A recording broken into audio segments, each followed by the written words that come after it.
Assalamualaikum warahmatullahi wabarakatuh. Sahabat semua yang berbahagia, bahagia sekali rasanya pada kesempatan vlog pertama saya ini saya akan sharing ya dengan teman-teman karena saya sangat senang sekali untuk berbagi sesuatu yang baik ya, sesuatu yang menginspirasi dan sesuatu yang membuat diri kita semua semakin punya wawasan yang lebih luas lagi. Oke, sahabat-sahabat semua, ini adalah vlog pertama saya ya. Saya harapkan semoga teman-teman suka ya, dan jangan lupa like and subscribe. Nah, itu yang penting. Jadi tujuan saya adalah tidak lain hanyalah tujuan utama saya, niatan saya adalah ingin agar keberadaan saya lebih bermanfaat, terutama yang segmennya lebih luas lagi ya. Jadi dengan adanya media, teknologi ini kita manfaatkan dengan sebaik-baiknya agar kita bisa memberikan sesuatu yang lebih banyak manfaatnya, lebih luas dan lebih dinikmati oleh semua orang seperti itu. Oke, setuju? Setuju. Pada kesempatan kali ini 4 tips agar kita dibutuhkan banyak orang. Ini tentu menjadi harapan kita bersama ya, bahwa keberadaan kita di dunia ini agar benar-benar kita memberikan manfaat kepada banyak orang, bahkan dibutuhkan banyak orang, diminta perannya oleh banyak orang. Ini yang bisa kita gali, bisa kita ketahui bagaimana cara-caranya agar kita dibutuhkan orang lain, dibutuhkan banyak orang. Nah, tentu, sebagaimana saya sampaikan bahwa setiap orang ingin agar keberadaannya dihargai, diapresiasi, bahkan diberikan peran yang bagus ya di dalam kehidupan bermasyarakat, di dalam kehidupan bersosial. Maka ada 5 tips agar kita bisa memberikan peran yang terbaik ya di dalam kita bermasyarakat, di dalam kita bersosial. Yang pertama, Anda harus mempunyai mindset ya.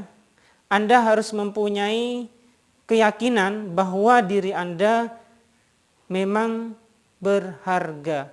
Setiap manusia yang terlahir di dunia ini sudah diberikan oleh Allah diikuti dengan kemampuannya, dengan keistimewaannya.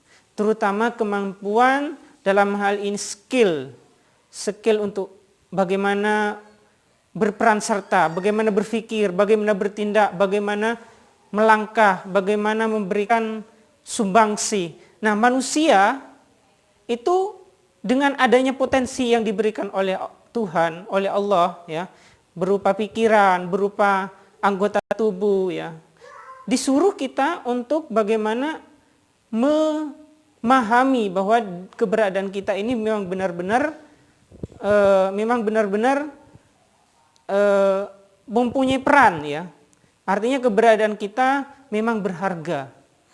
Dengan apa? Dengan adanya potensi yang kita miliki. Jadi jangan sampai kita merasa minder ya, jangan sampai kita merasa tidak bisa ya. Jangan sampai kita merasa tidak punya harga di dunia ini ya. Jadi keberadaan kita, setiap manusia sudah diberikan oleh Allah yakni bersama potensinya, bersama keistimewaannya, bersama nilainya yang bagus di sisi Tuhan. Jadi tidak ada manusia yang berbeda. Yang berbeda adalah bagaimana dia melakukan, ya, bagaimana actionnya, bagaimana dia berperan sertanya. Itu yang paling sangat dibutuhkan oleh manusia untuk berpikir bahwa selama masih ada tenaga, ya selama masih ada pemikiran kita untuk berkontribusi, maka itu adalah kita masih bisa berperan serta. Keberadaan kita masih pasti diakui ya. Jangan sampai kita merasa sedih ya bahwa kita tidak sama dengan yang lain. Pada hakikatnya kita sama, yang membedakan adalah langkah-langkah kita, tindakan kita, dan kemauan kita. Oke? Yang kedua adalah Anda harus dapat menyelesaikan masalah, ya.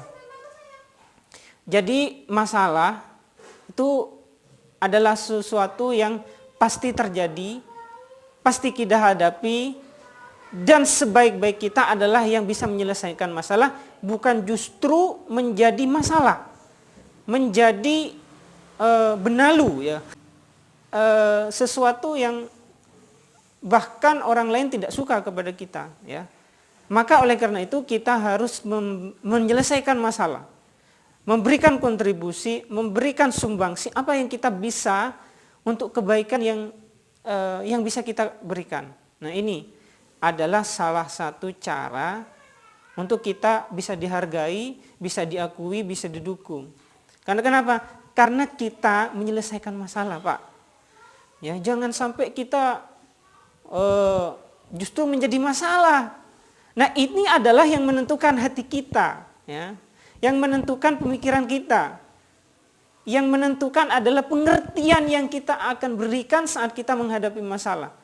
Jadi kita harus ngerti bahwa kita itu memberikan solusi, menyelesaikan masalah. Nah, kalau Anda punya pemikiran seperti itu, maka Anda akan disukai sama orang. Anda akan diakui sama orang. Nah, kalau Anda menjadi masalah, itu justru orang dengan ketidakadaan Anda malah justru senang. Malah justru bahagia, karena yang bisa menjadi penghalang, ya, yang bisa menjadi ketidakharmonisan itu justru tidak ada. Maka jangan sampai kita menjadi masalah, tapi menjadi menyelesaikan masalah. Itu yang kedua. Jadi kita harus mampu menyelesaikan masalah. Bagaimana kita bisa menyelesaikan masalah? Maka kita harus mempunyai ilmu, ya, yang banyak, ya, dan juga selalu melakukan eksperimen, ya, melakukan tindakan sehingga kita tahu bagaimana kita menyelesaikan masalah, ya. Bagaimana kita berkomunikasi yang efektif, bagaimana kita melakukan pendekatan, ya,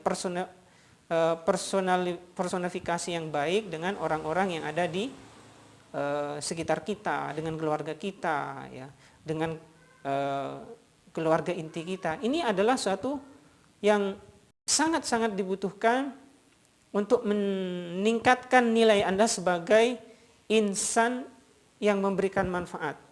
Yakni Anda menyelesaikan masalah, bukan justru menjadi masalah. Yang ketiga adalah spiritualitas, ya. Bahwa banyak sekali orang yang dekat dengan agama, ya, mengerjakan sholat dengan istiqomah, apalagi sholat jamaah, ya. Anda juga sering mengaji, membaca kitab-kitab suci, ya. Anda juga sering bersedekah, ya. Ini adalah cara-cara agar hati Anda menjadi halus, menjadi lembut, menjadi dekat dengan Tuhan, dengan Allah Subhanahu wa taala.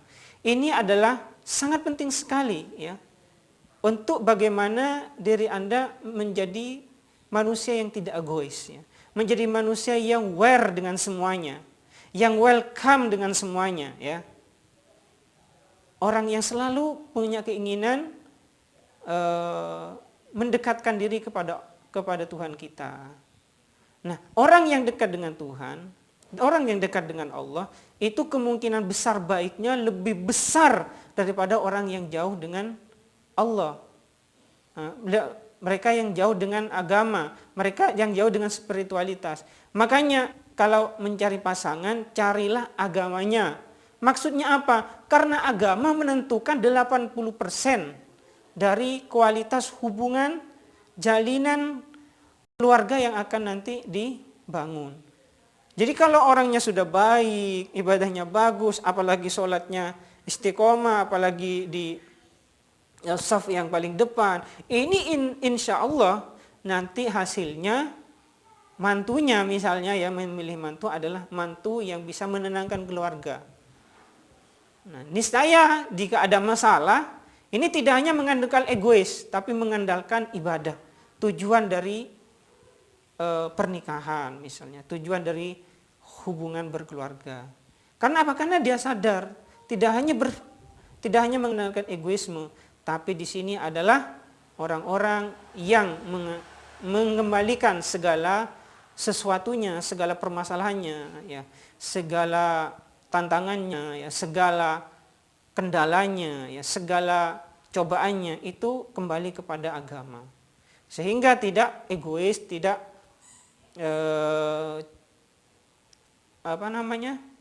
ya tidak kersa-kerusu, ya. Ya. Ini adalah pentingnya agama untuk selalu kita jadikan, ya, sebagai tameng, ya, sebagai suatu nilai yang sangat berharga dalam menyelesaikan masalah-masalah hidup kita.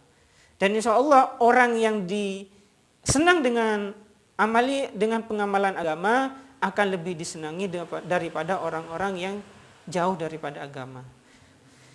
Terus yang keempat adalah orang-orang yang tidak malas. Ini yang keempat. Yang keempat adalah tidak malas, ya. Orang-orang yang malas ini menunjukkan orang-orang yang tidak produktif, ya.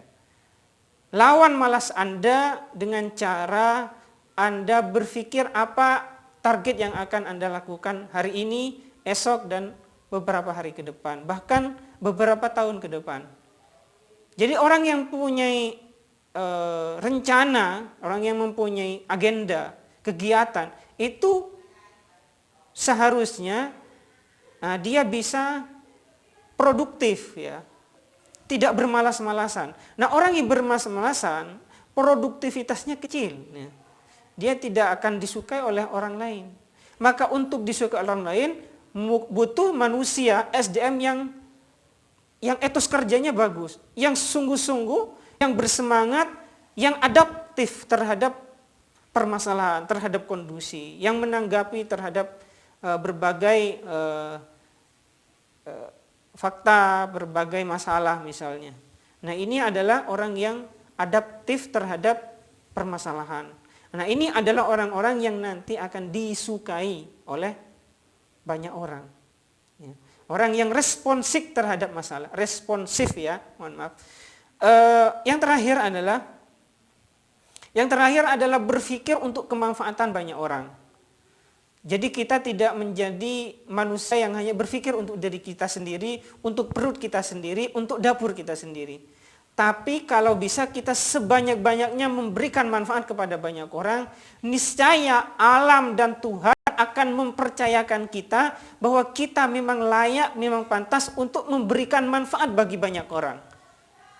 Jadi pemikiran kita untuk memberikan manfaat ini adalah nilai yang sangat-sangat besar, yang membuat setiap gerak, setiap langkah, setiap persepsi ini adalah akan menuju pada suatu titik, yakni kemanfaatan, asas maslahah, asas manfaat untuk kebaikan bagi orang lain. Ingat, sebaik-baik manusia adalah yang bermanfaat bagi orang lain. Jadi kata manfaat ini mari kita pegang erat-erat untuk menjadi pedoman bagi kita bahwa kita terlahir ke dunia ini adalah untuk memberikan manfaat, ya. Bukan hanya kita hidup ala kadarnya, bukan hanya kita biasa-biasa saja, bukan hanya kita berpendapatan yang aman-aman saja, tapi bagaimana kita memberikan manfaat. Selama kita masih punya kemampuan untuk memberikan manfaat, mari kita selalu upgrade diri agar kita benar-benar memberikan manfaat yang sebesar-besarnya.